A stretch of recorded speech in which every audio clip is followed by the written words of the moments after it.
زندگی جب مہربان ہوتی ہے تو انسان ہوا میں اڑتا ہے، اور جب زندگی اپنی آئی پہ آتی ہے تو بڑے بڑوں کو رول دیتی ہے۔ میرا ماننا ہے جب زندگی رولنے پہ آئے تو ایک طرف ہو جانا چاہیے، خاموشی سے، نہایت سعادت مندی سے، تاکہ جس طوفان نے گزرنا ہے گزر جائے،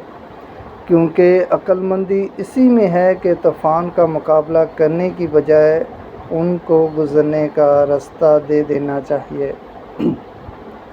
اور جب طوفان گزر جائے تو ہواؤں کا مزے لینا چاہیے، اڑتے آزاد پرندوں کی طرح جو پروں کو پھیلا کر ہواؤں کے دوش پر اڑتے ہیں۔ دریا کو اپنی موج کی طوفانیوں سے کام، کشتی کسی کی پار ہو یا درمیان میں رہے۔